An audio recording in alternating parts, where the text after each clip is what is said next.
Bíblia comigo no Salmo 139 para a nossa meditação. Salmo 139. Este é um salmo de Davi. E Davi diz assim: Senhor, tu me sondas e me conheces. Sabes quando me assento e quando me levanto. De longe penetras os meus pensamentos. Esquadrinhas o meu andar e o meu deitar, e conheces todos os meus caminhos. Ainda a palavra me não chegou à língua, e tu, Senhor, já a conheces toda.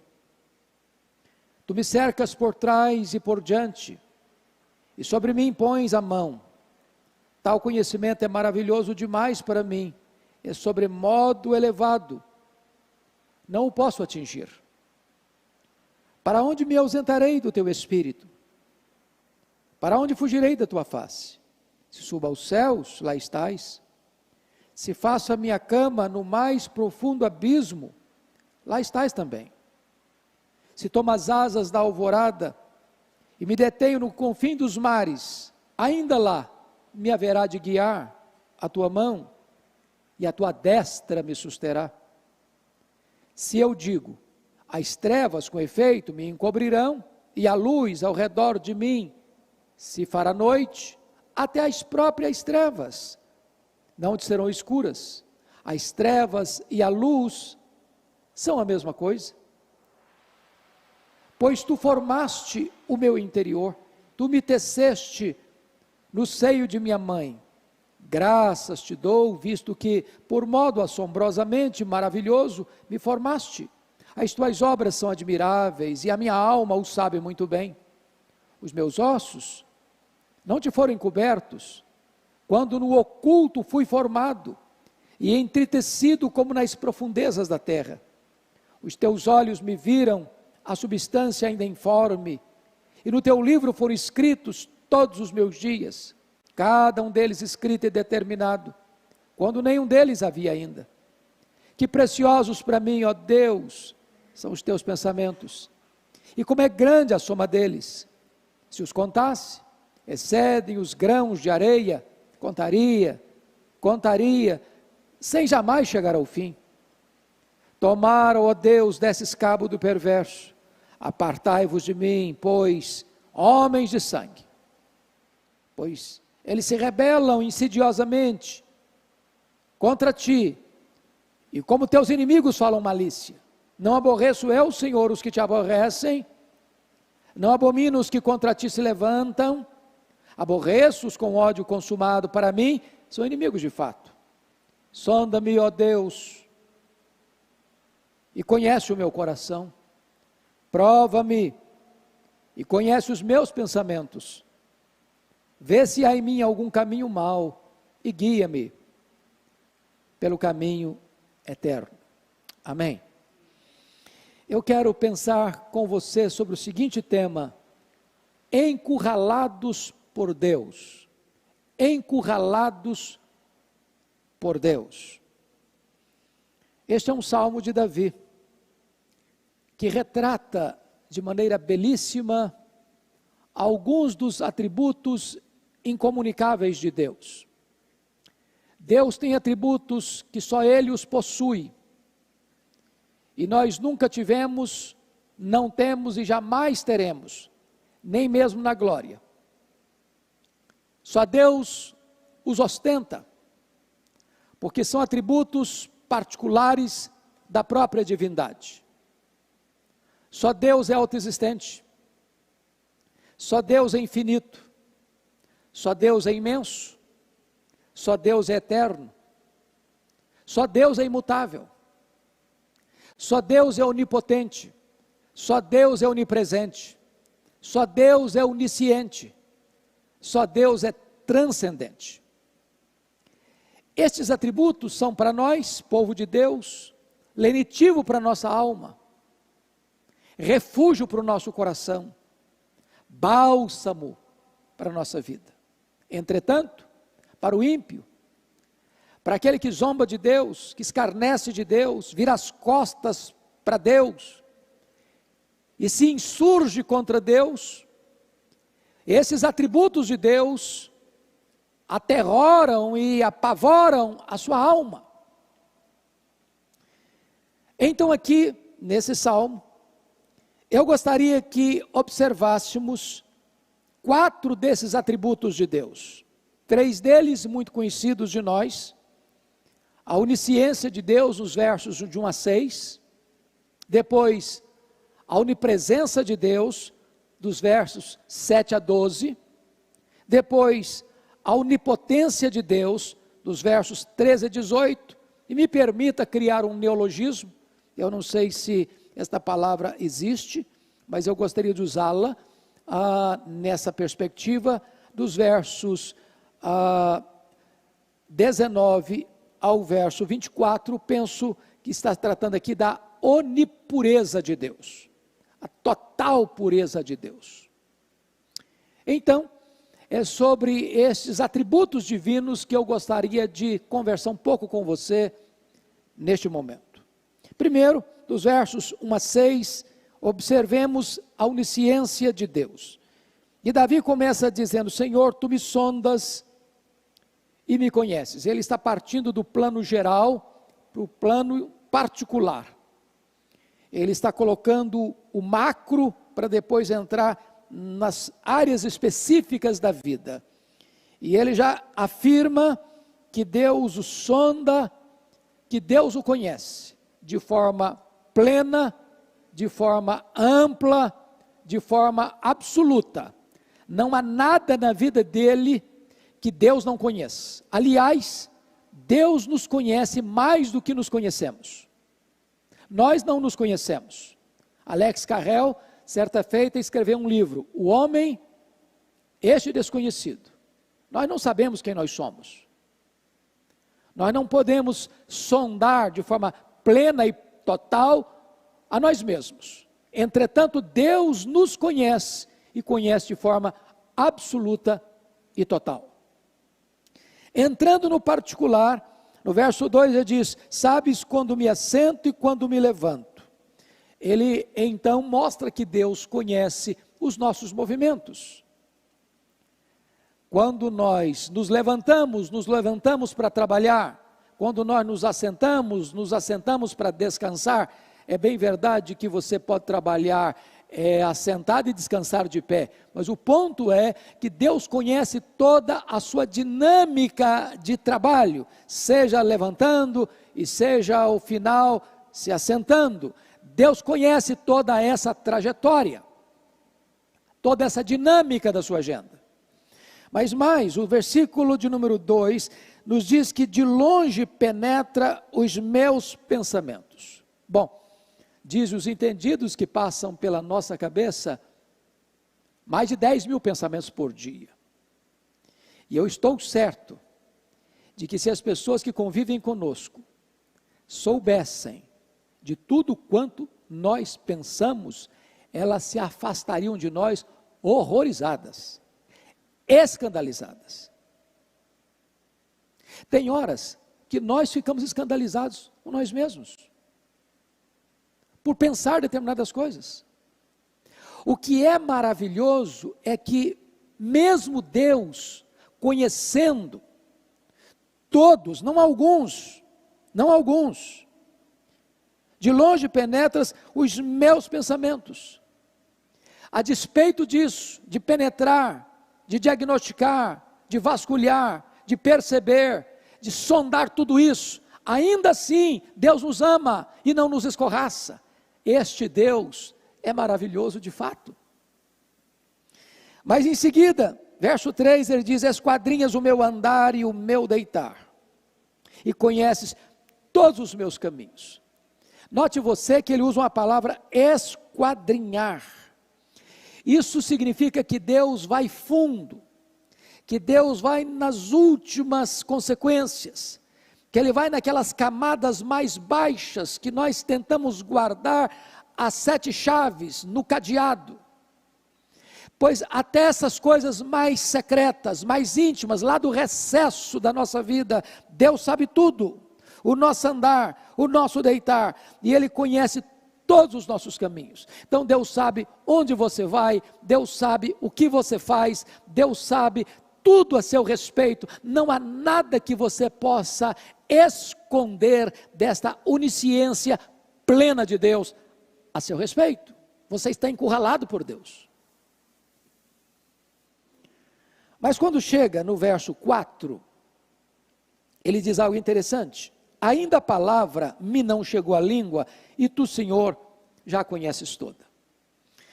Diz os entendidos que quando você profere uma palavra, você já tem 8 palavras engatilhadas no seu consciente. É por isso que você não quebra o seu discurso. É por isso que você não rompe a sua lógica de raciocínio ao falar. Pois Deus conhece até aquelas palavras que ainda não estão no gatilho para serem proferidas. Antes de você proferi-las, Deus já sabe. Então, há muitos discursos que nós não chegamos a proferir e que Deus conhece. Muitas palavras que nós engolimos e Deus as vê jogadas ao ar. Deus conhece o que falamos e Deus conhece o que intencionávamos falar. Ele conhece tudo. Ele sabe tudo. Não há como ter qualquer coisa fora do conhecimento deste Deus que nos encurrala. Então note você, no versículo 5, ele retrata essa forma de Deus nos cercar. Tu me cercas por trás e por diante, e sobre mim pões a mão, e tal conhecimento é maravilhoso demais para mim, é sobremodo elevado, não o posso atingir. Então, você está de fato encurralado por Deus. Ele cerca você pela frente, Ele cerca você por trás, Ele coloca sobre você a sua mão, não tem como escapar, não tem como fugir. Mas se esse Deus é o seu Pai, se esse Deus é a razão da sua alegria, da sua paz, da sua vida, se Ele é o contentamento do seu coração, esse conhecimento não vem para apavorar você, para atormentar você, vem para trazer um grande refrigério para o seu coração. Deus conhece você, e apesar de conhecer você, Ele protege você, apesar de conhecer você, Ele ama você não por aquilo que de bom vem em você, mas Ele ama você não por causa dos seus méritos, mas apesar dos seus deméritos, Ele ama você. Este é o Deus inescapável. Pois bem, depois que ele trata da onisciência de Deus, a partir do verso 7 até o verso 12, ele vai agora abordar um outro atributo incomunicável de Deus, que é a onipresença de Deus. Vejamos. Olha a pergunta do verso 7. Para onde me ausentarei do teu espírito? Para onde fugirei da tua face? Porque talvez esse é o sentimento natural do ser humano. Já que Deus nos encurrala, será que eu consigo escapar? Será que eu consigo ir para algum lugar que Ele não esteja lá? Será que eu possa fechar a porta do quarto, apagar a luz para ninguém ver e Deus fica de fora? Será que eu posso fazer alguma coisa onde Deus não seja testemunha? Será que eu posso estar em algum lugar que eu escape do olhar investigador de Deus? E então, Davi vai dizer: para onde me ausentarei do teu espírito? Para onde eu fugirei da tua face? Nessas duas perguntas, ele começa então, a partir do verso 8, a pensar em algumas possibilidades. Primeiro, se suba aos céus, lá estás. Então, as alturas excelsas. Pensa comigo, neste céu que você vê a olho nu, ou neste céu, espaço sideral que você não vê a olho nu, ou talvez pense até no terceiro céu, onde está o trono de Deus. Qualquer lugar que você subir para as alturas, Deus estará lá. Então não tem montanha alta, não tem refúgio secreto que possa ocultar você dos olhos onipresentes de Deus. Mas veja a segunda possibilidade, do versículo 8. Se faça minha cama no mais profundo abismo, lá estás também. Você sabe que o mar, ele tem depressões mais profundas do que a montanha mais alta do planeta. A montanha mais alta do planeta é o Pico Everest, com 8.800 metros de altitude, pois há depressões para dentro do mar com mais de 9.000 metros. Pense você tentando se esconder lá no Nadir, lá nas profundezas, lá nas regiões mais abissais, dos mares mais profundos, pois Deus estará lá. Deus estará lá. Veja comigo, no verso de número 9. Se tomais asas da alvorada e me detenho nos confins dos mares. É claro que na época de Davi, talvez a navegação ainda não estava tão desenvolvida, e ele tinha consciência de que havia outros territórios a serem explorados, outros rincões distantes a serem conhecidos, e ele talvez pense na possibilidade dos mares mais remotos, mais distantes, e ele então imagina essa cena: se tomais asas da alvorada e me detenho nos confins dos mares, ainda lá me haverá de guiar a tua mão, e a tua destra me susterá. E agora ele pega a ideia da onipresença de Deus, não como algo que vai apavorá-lo, mas como algo que vai abraçá-lo, que vai sustentá-lo, que vai cercá-lo, que vai sustê-lo diante de uma cena tão complexa quanto essa que ele registra no versículo 10. Agora pense comigo, vamos levar para os versículos 11 e 12. Se eu digo, agora ele está conversando com ele mesmo, está cogitando, num solilóquio, numa conversa no espelho. Se eu digo, as trevas, com efeito, me encobrirão e a luz ao redor de mim se fará noite, até as próprias trevas não serão escuras. As trevas e a luz são a mesma coisa. Quanta tolice hoje, não? Eu e você praticamos. Da gente pensar que pode esconder-se de Deus, pode dar uma escapadinha da presença onisciente deste Deus. Não adianta fechar o quarto, não adianta apagar a luz, não adianta fazer alguma coisa que os homens não estejam vendo, que os homens talvez nunca vão ver, se Deus está vendo, se Deus é testemunha, porque para ele escuridão e luz é a mesma coisa. Luz e trevas é a mesma coisa. Ele enxerga no escuro, ele enxerga na curva, ele enxerga o que o homem não pode ver. Então Davi está aqui mostrando que você e eu estamos de fato encurralados por Deus, porque Ele conhece tudo e está em todo lugar. Mas vamos ao terceiro ponto, porque agora a partir do verso 13 ao verso 18 ele vai desenvolver um raciocínio para tratar conosco acerca de um terceiro atributo incomunicável de Deus. Já tratou da onisciência, já tratou da onipresença, e agora nos versos 13 a 18, ele vai tratar da onipotência de Deus. Vejamos, ele começa a observar o seu corpo,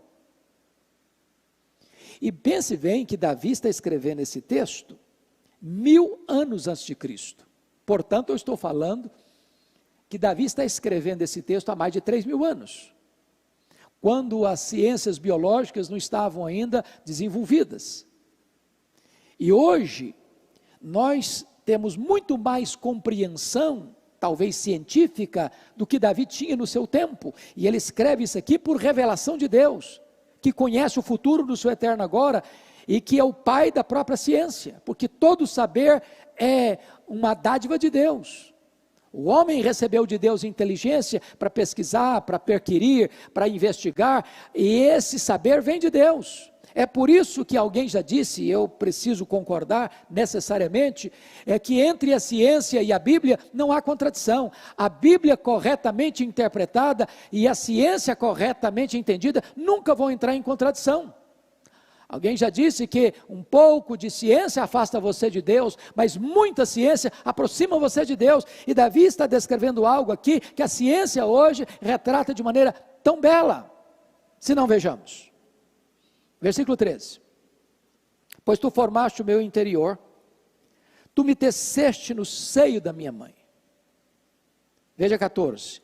Graças te dou. E agora, quando ele para pensar da maneira como Deus fez o seu corpo, da maneira como Deus o teceu lá no ventre da sua mãe, ele não tem outra atitude a não ser gratidão. Sobretudo hoje, Dia das Mães, a gente tem que parar e agradecer mesmo. Deus usou a minha mãe, Deus usou a sua mãe para nos trazer ao mundo, e esse milagre da vida se desenvolvendo desde um pontinho que era invisível ao olho humano. Você começou, estava lá naquele pontinho, exatamente toda a potencialidade da sua vida, e Deus foi desenvolvendo este milagre que é você. Você é um milagre de Deus. Graças te dou, verso 14, visto que por modo assombrosamente maravilhoso me formaste. Ele está extasiado, ele está encantado com o milagre da vida, da maneira como Deus o gerou no ventre da sua mãe. E ele diz: visto que por modo assombrosamente maravilhoso me formaste, as tuas obras são admiráveis, e a minha alma o sabe muito bem. Então eu gostaria de dizer a você, que está aí me acompanhando, você não é obra do acaso. Mesmo que seus pais não tenham planejado você, Deus planejou. Você não é resultado de uma evolução, você não veio de uma ameba, nem de um símio, você é obra das mãos do Criador. Você é especial pelo fato de que o seu Criador é o Deus Todo-Poderoso. Foi Ele quem criou você, foi Ele quem formou você, e de uma maneira assombrosamente maravilhosa. Em vez de você viver a vida esquecendo-se de Deus, que você reconheça isso e dê graças a Deus, como fez Davi.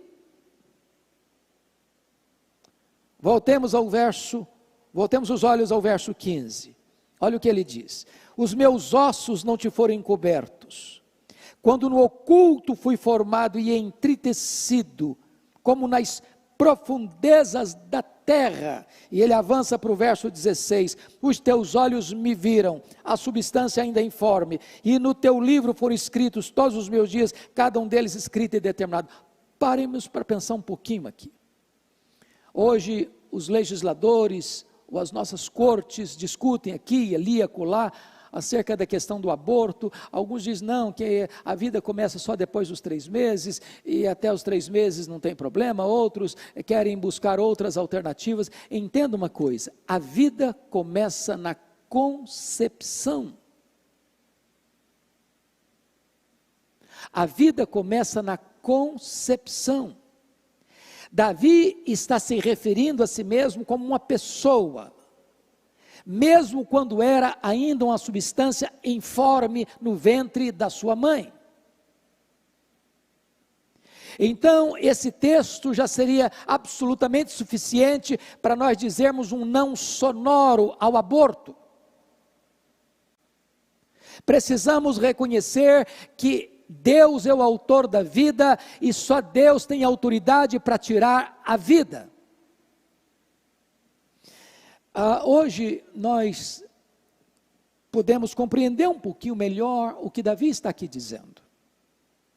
Dr. Marshall Nirenberg foi um biólogo e ganhou o prêmio Nobel de Biologia no século passado, quando disse que você e eu, nós somos um ser programado geneticamente, computadorizadamente programados. E ele então, lançando-se nessa investigação e nesta pesquisa, ele foi descobrindo algo fantástico, fantástico. É que você é um ser não só programado geneticamente, mas você é um ser único, único. Não tem ninguém no mundo igual a você. É como se Deus tivesse feito você jogar da forma fora. Ele descobriu que você e eu temos cerca de 60 trilhões de células vivas no nosso corpo. E em cada uma dessas células, 1,70 m de fita DNA. onde estão gravados e computadorizados todos os nossos dados genéticos, a cor dos nossos olhos, a cor da nossa pele, o nosso temperamento. É exatamente esta linguagem que Davi está mostrando aqui, de que maneira assombrosamente maravilhosa Deus foi entretecendo você no ventre da sua mãe. Você então é obra-prima da criação de Deus. Quando Davi descreve tudo isto, ele chega no verso 17 extasiado, completamente extasiado, e diz: que preciosos para mim, ó Deus, são os teus pensamentos.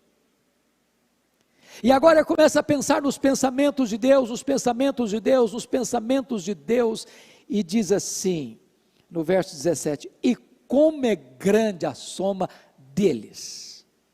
Eu quero dizer para você que Deus pensou em você antes de criar o mundo. Deus colocou o coração dele em você antes de lançar os fundamentos da terra. Você não é produto do acaso. Então pense sobre esta verdade gloriosa da onisciência de Deus, que escolheu você em Cristo antes da fundação do mundo. Antes dos tempos eternos, Ele já tinha escolhido você para a salvação em Cristo Jesus.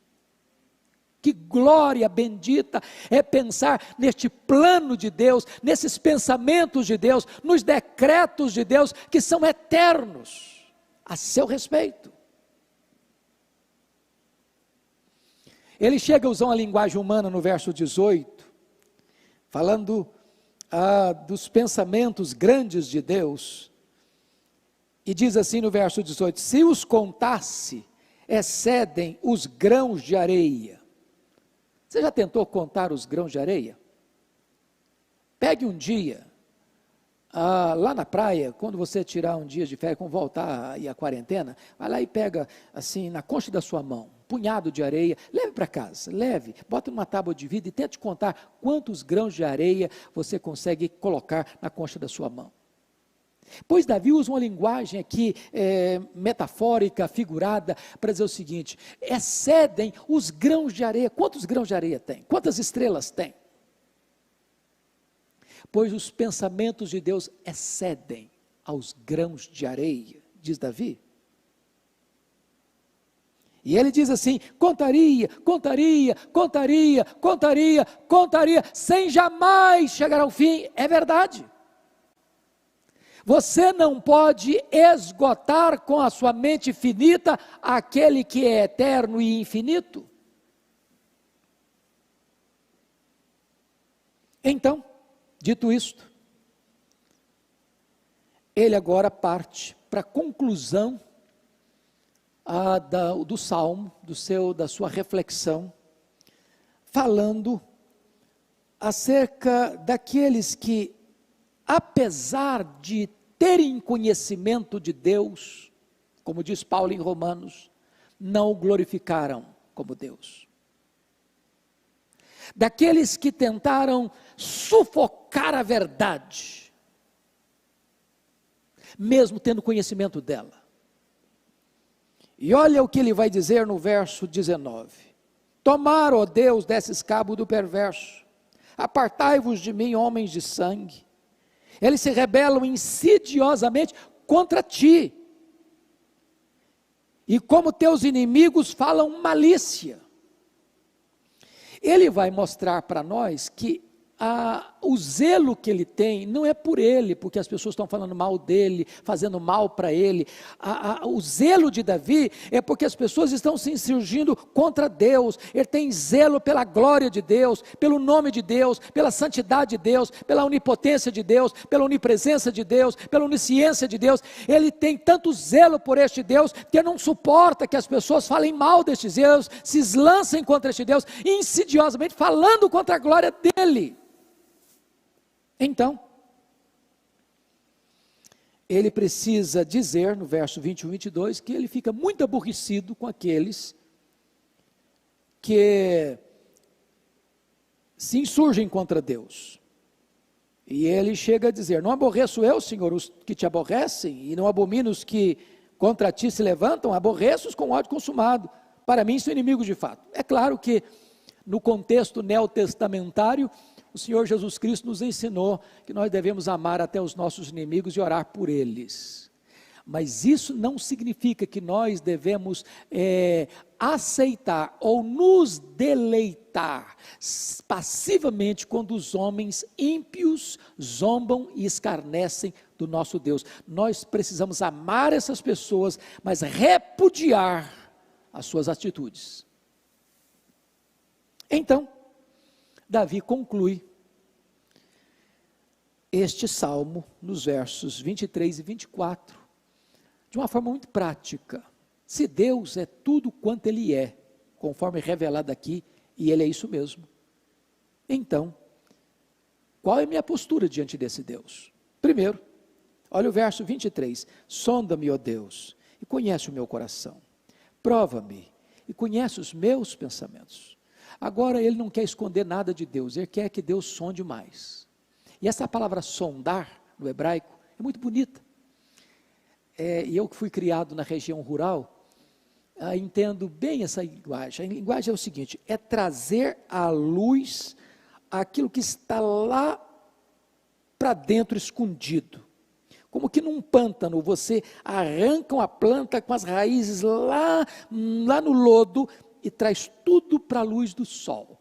Lá na roça, onde fui criado, a gente falava isso de virar barro para plantar arroz. Você enfiava a enxada, tirava a planta, botava a raiz dela para cima e ali você plantava o arroz.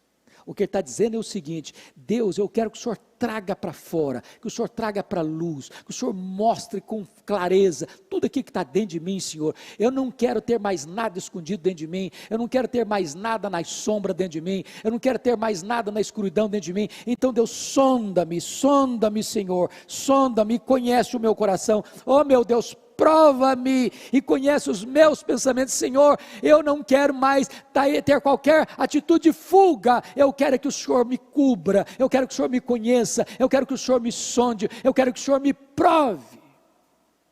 E ele então conclui, fazendo um pedido para Deus no verso 24. Nessa sondagem de Deus, certamente Deus vai descobrir coisa que é contrário à santidade de Deus, que vai entristecer o coração de Deus. Então ele ora no verso 24 assim, vê se há em mim algum caminho mau e guia-me pelo caminho eterno. Ele pede para Deus, Senhor, eu não quero andar no caminho errado, eu não quero andar no caminho de trevas, eu não quero andar no caminho mau. Então, meu Deus, ao me sondar, me ajude e me guie pelo caminho eterno. Que a oração de Davi seja a sua oração, que a oração de Davi seja a minha oração, porque você e eu estamos encurralados por Deus, protegidos por Ele, mas não podemos zombar dEle, porque Ele conhece tudo, Ele vê tudo, Ele sonda tudo, Ele sonda todos. Que Deus nos abençoe, e que nós possamos nos agasalhar nos braços deste Deus maravilhoso, é nosso Pai, a nossa alegria, a nossa paz, a razão da nossa vida. Amém.